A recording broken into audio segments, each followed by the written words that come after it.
बरतानिया के शहर मैनचेस्टर से एक ख्वाब, एक हौसला और एक पैगाम लेकर निकलने वाली पाकिस्तानी नयाद खातून बाइकर गुल अफशां तारिक, जिन्होंने अकेले मोटर बाइक पर 36 दिनों में यूरोप और एशिया के मुख्तलिफ ममालिक का करीबन 7 ममालिक का सफ़र तय किया। फ्रांस, स्विट्ज़रलैंड, इटली, यूनान और तुर्की से होती हुई पाकिस्तान पहुँचने वाली इस बहादुर खातून ने न सिर्फ फासले तय किए बल्कि रिवायती सोच को भी चैलेंज किया। उनका पैगाम सादा है मगर बहुत स्ट्रॉन्ग है, व्हील्स फॉर फ्रीडम, यानी ख़वातीन की आज़ादी, खुद मुख्तारी और एतमाद। मज़ीद इस एडवेंचरस जो सफ़र है उनका, इसको मुकम्मल करने वाली जो गुल अफशां तारिक हैं वो हमारे साथ मौजूद हैं, उन्हीं से मज़ीद बात करते हैं। अस्सलाम वालेकुम Gul, good morning, how are you?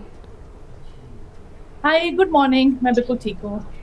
गुल, सबसे पहले तो हम ये जानना चाहेंगे कि जो ख़वातीन हैं वो ख़ासकर पाकिस्तानी अगर डिसेंट की हों तो उनको तो बड़ा डिस्करेज किया जाता है कि आप बाइक भी ना इस्तेमाल करें।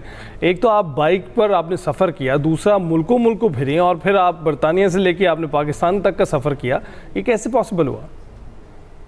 जी बिल्कुल, पाकिस्तान की एक खातून के लिए तो बहुत ही मुश्किल है कोई ऐसा स्टेप उठाएं, और यही वजह थी कि मैं करना चाहती थी ट्रैवल मुल्क से बाहर भी।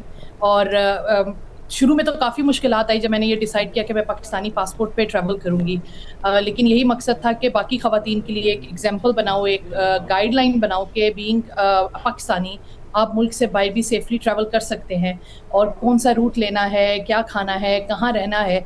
तो ये गाइडलाइन उनके लिए मैं बनाना चाह रही थी, और जो मेरी कॉज थी व्हील्स फॉर फ्रीडम वो यही थी उन तमाम ख़वातीन के लिए, पाकिस्तानी और ग्लोबली, कि आप कुछ ठानते हैं तो वो कर सकते हैं, और ये हमारी फ्रीडम है। मेरे लिए मेरी फ्रीडम मेरी मोटर बाइक है, किसी के लिए साइकिल होगी, किसी के लिए टीचर बनना होगा। तो ये एक कॉज सबके लिए मैंने ये अपनी जो मेरी जर्नी थी leg one around the world की, जो मैंने पाकिस्तान में एंड की, वो सब ख़वातीन को डेडिकेटेड है। ज़बरदस्त। अच्छा गुल, जिस तरह से हमने बात की कि डिस्करेज किया जाता है, तो कई जगहों पर तो ये सिलसिला फैमिली से ही शुरू हो जाता है, सपोर्ट मिलनी है या फिर डिस्करेज करना है किसी को, वो घर से ही शुरू हो जाता है। आपके वाले सीन में क्या था? आपकी फैमिली कितनी सपोर्टिव थी जब आपने अपने इस ख्याल का इजहार किया कि आप ये करना चाहती हैं या आप ये करने जा रही हैं, तो तब क्या रिएक्शंस थे फैमिली के? बिल्कुल, हर्डल्स तो थी ही। अभी मेरे हस्बैंड और मेरी 3.5 इयर्स की एक बेटी है, तो उन्हें कन्विंस करना कि मैं जा रही हूँ, और पहली बार उसको मैंने अकेले छोड़ा था इतने लंबे टाइम के लिए। लेकिन मेरे हस्बैंड अल्हम्दुलिल्लाह सपोर्टिव हैं। डरे हुए तो बहुत थे, और मेरी एक्सटेंडेड फैमिली, मेरी अम्मी, बहन, भाई, सब ने मना किया। और ख़ासकर जब मैं तुर्की और ईरान के बॉर्डर पर थी तब तो सब भी बहुत परेशान थे कि गुल कहीं एंटर ही ना हो जाए और कुछ हो ना जाए, क्योंकि वहाँ इंटरनेट भी नहीं था। तो बहुत टफ था ये सारी राइड करना अपनी बेटी के बगैर, लेकिन अल्हम्दुलिल्लाह हस्बैंड की सपोर्ट थी। वो कहते हैं ना, एक कामयाब औरत के पीछे भी एक मर्द का हाथ होता है, तो मेरे पीछे शुक्र है, thank you very much for acknowledging us. लेकिन ये मुझे बताइएगा कि ये आपने डिसाइड कैसे किया कि आप ये सफ़र करेंगी, और ट्रैक कैसे आपने तय किया कि कौन कौन से मुल्क से होती हुई आएंगी? लास्ट ईयर मेरा मोटर बाइक चोरी हुआ था यूनाइटेड किंगडम में, और उसके बाद मुझे फील हुआ कि मेरी लाइफ में एक चीज़ मिसिंग है। मैं राइडिंग तो बहुत सालों से कर रही हूँ, पाकिस्तान भी किया था, मिडल ईस्ट भी, लेकिन तब मैंने सोचा यार वर्ल्ड टूर तो मैंने करना है, तो मैं वेट किस चीज़ का कर रही हूँ। तो लास्ट ईयर अक्टूबर में मैंने इनिशिएट कर लिया कि और वेट नहीं करना। और कुछ लड़कियों ने मुझसे पाकिस्तान से रब्ता भी किया था जो बाइकर थी, जो ट्रैवल करना चाह रही थी, बट उनके पास कोई गाइडलाइन नहीं थी। काफ़ी सारे मर्द हजरात तो जाते हैं, लेकिन ख़वातीन में से आज तक एक लड़की भी मोटर बाइक या साइकिल पे मुल्क से बाहर नहीं गई अकेले और वापस नहीं आई। तो मैंने उन्हें यही कहा कि यार मैं आऊँगी इंशाल्लाह, और मैं तुम लोगों को दिखाऊंगी इट्स स्टिल पॉसिबल। और जो रूट मैंने चूज़ किया, मैंने थोड़ा डिफरेंट रूट चूज़ किया, क्योंकि मेरा ताल्लुक सरगोदा से है, और अलेक्जेंडर द ग्रेट की मैं बड़ी फ़ैन हूँ। तो वो ग्रीस से होते हुए पाकिस्तान आए थे, और उनके घोड़े की डेथ भी हुई थी जेहलम के पास। तो मैंने यही सोचा था जब मैं रूट कर रही होंगी तो मैं सेम हिस्टोरिकल रूट करके आऊँगी। तो मैंने फिर यूनाइटेड किंगडम से 11 मार्च को मैनचेस्टर से निकली थी, 14 मार्च को मैंने यूनाइटेड किंगडम से फ्रांस गई, स्विट्ज़रलैंड गई, इटली से फेरी लेके मैं ग्रीस गई स्पेसिफिकली जस्ट वो रूट करने के लिए। फिर ग्रीस से मैं बुल्गारिया गई, बुल्गारिया के बाद मैं तुर्की गई। तुर्की के 3 बॉर्डर लगते हैं ईरान को, और ये उस वक्त के बात है जब जंग चल रही थी, और मैंने साउथ एंड वाला बॉर्डर पिक किया था जहाँ पे सीरिया, इराक और ईरान आपको नजर आता है। तो उस बॉर्डर से मैंने एंटर होने की कोशिश की, but unfortunately near the border वहाँ पे लोकल प्रोटेस्ट हो रहे थे कि मुझे यू टर्न करके ऑल द वे थ्रू मुझे बुल्गारिया जाना पड़ा। अपना बाइक मैंने वहाँ पार्क किया, फिर मैं कराची आई, फिर एक और बड़ा एक नेक बंदा मुझे पाकिस्तान में, उन्होंने मुझे मोटर बाइक दी, और मैंने अपने पाकिस्तान के ट्रिप का पूरा एंड किया लाहौर के अंदर, और उसके बाद मैं डिफरेंट चैलेंजेस से भरपूर सफ़र था, ये भरपूर ट्रिप था। अच्छा, मुझे ये बताएं कि 36 डेज़ ऑलमोस्ट, इस सफ़र में, इस पूरे सफ़र में सबसे मुश्किल मरहला या पॉइंट यही था, ये जो भी आपने हमें बताया, या फिर कोई और था, या कुछ ऐसा डिफरेंट या कुछ ख़तरनाक वाक़या पेश आया, तो ये हमारे साथ शेयर कीजिएगा। और दूसरा ये कि कौन कौन से बड़े चैलेंजेस थे जो आपको फेस करने पड़े इस सफ़र के दौरान? जी, एक तो आपको पता है ईरान वाला प्रॉब्लम था, दूसरा उसके अलावा मैं ग्रीस से जब बुल्गारिया आ रही थी, हाईवे बंद था और डाइवर्जन लिखी हुई थी और एक बिल्कुल जिसे कहते हैं ना रोड नहीं थी वहाँ पर, और ना मेरे पास सिग्नल्स थे उस इलाके में। मैंने 3 आवर्स में पूरा माउंटेन किया था फुली लोडेड मोटर बाइक के पास साथ, और मुझे डर भी लग रहा था कि यार मैं अकेले यहाँ पे क्या कर रही हूँ, पता नहीं आगे बुल्गारिया होगा या नहीं, क्योंकि कोई साइन बोर्ड नहीं थे थ्रू आउट उस ट्रैक पर।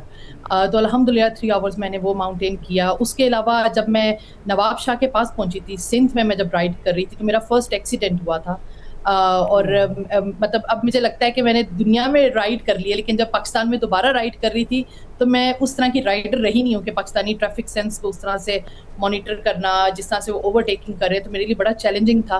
और मेरा फर्स्ट एक्सीडेंट हुआ तो उस वक्त मुझे लगा यार मेरी राइड अब इधर ही एंड हो जाएगी। तो ये बिल्कुल ऐसा ही है, यही पूछने वाला था आपसे कि आपको लगा नहीं फिर उसके बाद कि अगर ऐसी चोट लग गई और आपका एक्सीडेंट हो गया तो इसको राइड को एंड कर दिया जाए? सबने मुझे कहा, बल्कि मेरे हस्बैंड कह रहे थे हम तुम्हारे पास सखर आ जाते हैं, सखर मैंने रेस्ट किया था, लेकिन मुझे था यार किसी तरह से मैं लाहौर एंड कर दूं, क्योंकि सब खवातीन मुझे देख रही हैं और एक वो मैं छोड़ना नहीं चाह रही थी उस ट्रैक को। तो मैंने हिम्मत कर ली। मुझे काफ़ी इंटरनल इंजरीज आई थी, एक्सरे मेरे क्लियर थे बट इंटरनल इंजरीज काफ़ी थी। शुक्र है मैंने प्रोटेक्टेड गियर पहना हुआ था, हेलमेट, जैकेट, ग्लव सब कुछ पहना हुआ था कि मेरी बचत होगी। लेकिन मैंने अपनी राइड को एंड किया। आफ्टर दैट मैंने 3 दिन और राइड किया और मैंने लाहौर में उसको ऑफिशियली एंड किया था। राइट। अच्छा, कोई टर्की में भी कोई तूफ़ान वाला कोई वाक़या आपके साथ पेश आया था? हम चाहेंगे हमारे नाज़रीन के साथ वो भी शेयर करें। जी, वैसे तो तूफ़ान तो बहुत ज़्यादा मैंने फेस किए और मुझे तो याद भी नहीं कितने माउंटेन्स किए हैं, कितनी सी साइड्स मैंने कवर किए हैं थ्रू आउट। लेकिन एक वाक़या था जो मैं कभी भूलूंगी नहीं, वो यही था जब मैं बुरसा से अंकरा की तरफ जा रही थी और तूफ़ान था और थोड़े-थोड़े स्नो हेल्स भी थे उसमें, और लेफ्ट साइड से एक बाज़ आता है जिसको आप ईगल कहते हैं, और वो बिल्कुल मेरे आई लेवल पे होके गुजर जाता है और दूर-दूर तक कोई और परिंदा, कोई और जानवर नहीं था। और मतलब आप कह लें पूरी वादी के अंदर मैं अकेली मोटर बाइक पे जा रही थी। ट्रैवलर तो इस सीज़न में ट्रैवल ही नहीं करते, मैं ट्रैवल कर रही थी। तो वो एक बड़ा यूनिक सा कनेक्शन था मेरा नेचर के साथ जो मैंने वहाँ पर एक्सपीरियंस किया। बिल्कुल ऐसा ही है। मैं वही कोई अक्स बंद कर रहा होता तो ये तो बड़ा एक यूनिक सा मोमेंट होता, बल्कि आइकॉनिक होता, फतह महसूस होती है आपको पता है ना, पाकिस्तान भी शाहीन कहलाते हैं और ये जो ईगल का जो एक कॉन्सेप्ट है खतरनाक भी होता है अगर अकेले किसी जगह पर आपको मिल जाए। अच्छा गुल, ये बताइएगा कि मोटरसाइकिल पर राइड करना और गाड़ी ड्राइव करने में बड़ा फ़र्क है। गाड़ी एक प्रोटेक्टिव बॉक्स होती है किसी तरह से, लेकिन आपको तमाम तर मौसम में एक्सपीरियंस करने पड़ते हैं। अगर गर्मी हो बहुत गर्मी लगती है, सर्दी हो तो सर्दी लगती है, बारिश हो तो बारिश महसूस होती है आपको। तो आप इस तरह की सूरत हाल में आपको नहीं लगता कि ज़्यादा सेफ़ हो अगर आप गाड़ी में ट्रैवल करें? सेफ तो होता है डेफिनेटली। गाड़ी जब मैं ड्राइव करती हूँ तो सेफ होती है, कंफर्टेबल होती है, एसी होता है, हीटर होता है। लेकिन मेरा पैशन था मोटर बाइक पर और मैंने अपनी मोटर बाइक को इक्विप्ड किया था। मतलब मेरी मोटर बाइक पे हीटेड ग्रिप्स लगे हुए हैं कि अगर बर्फ़ में भी हूँ तो मेरे हाथ एटलीस्ट गर्म रहें। उसके अलावा मैंने जो किट पहनी हुई थी वो डिफरेंट सीजन्स के लिए मेरे पास किट थी। स्टॉर्म के लिए अलग थी, गर्मी के लिए अलग थी, प्रोटेक्टेड शूज़ थे, हेलमेट मेरा एडवेंचर था। लगेज किस तरह से मैंने उसको टाइट अप किया हुआ था कि अगर तूफान तेज से तेज आ जाए मेरी कोई चीज़ नहीं गिर सकती। तो मैंने 5 महीने इस पूरे ट्रिप के लिए प्लानिंग की थी, कौन सा कैंपिंग स्टफ मैं लेके जाऊंगी, कुकिंग के लिए कौन सा मेरा कुकिंग वेयर होगा जो लाइट वेट हो, कॉम्पैक्ट हो और मैं अपने साथ ट्रैवल कर सकूं। फिर मेरे पास एक सैटेलाइट फ़ोन था कि अगर कहीं पे सिग्नल ना हो, मेरे घर वाले मुझे ट्रैक कर रहे थे, या अगर मेरा एक्सीडेंट हो जाए, मैं किसी वैली में गिर जाऊँ तो उसके ऊपर एक SOS बटन था, वो मैं प्रेस करती तो नियर बाय किसी भी कंट्री में हो, नियर बाय जो इमरजेंसी डिपार्टमेंट होता है उनको सिग्नल चला जाता है। तो इस तरह की पूरी मैंने प्लानिंग की थी इस पूरी राइड के लिए, क्योंकि मैं अकेले कर रही थी। तो उसके लिए ये सारी गाइडलाइन भी बनानी थी कि अगर कोई लड़की मेरी तरह से अकेली जाना चाहे तो दे कैन ट्रैवल। ज़बरदस्त। अच्छा देखिए, वैसे ये सफ़र आसान लगता है कि बाइक पर ट्रैवल किया, सुनने में तो वैसे मुझे मुश्किल ही लग रहा है, लेकिन ये जो सब चीज़ें जो जितनी एहतियाती तदाबीर आपने बताई हैं ये करनी पड़ती हैं, ये बड़ी ज़रूरी प्रिकॉशंस है जो आपको लेनी चाहिए। किस तरीके से आपने अपना लगेज पैक करना है, किस तरीके से अपनी बाइक को तैयार करना है। बहुत सारी ख़वातीन जिनको इंस्पायर करने के लिए आप निकली थी वो इंस्पायर आपसे डेफिनेटली हुई हैं, उनके लिए क्या पैगाम है आपका, जो अपने कम्फर्ट जोन से बाहर निकलने के लिए भी तैयार है, लेकिन एक वो कहते हैं ना रोड मैप नहीं था और आपने उनको प्रोवाइड कर दिया कि इस तरीके से किया जा सकता है, तो क्या पैगाम है उन सब के लिए?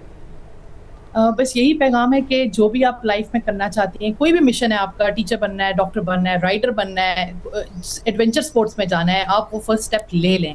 और आपके सामने मैं खुद एग्जांपल हूँ, मेरी बेटी भी है, मेरे हस्बैंड भी हैं, मैंने अपनी पर्सनल लाइफ, ऑफिस लाइफ सबको करके फिर भी अपने पैशन को कंटिन्यू किया है। आई थिंक पैशन को लाइफ से कभी निकालना नहीं चाहिए and it's still achievable. Pakistan में रहते हुए पाकिस्तानी पासपोर्ट पे आप लोग ट्रैवल कर सकते हैं। बिल्कुल कर सकते हैं। बहुत बहुत शुक्रिया गुल, हमसे गुफ्तगू करने के लिए, अपनी जर्नी हमारे साथ शेयर करने के लिए। ब्रेक के बाद हाजिर होंगे।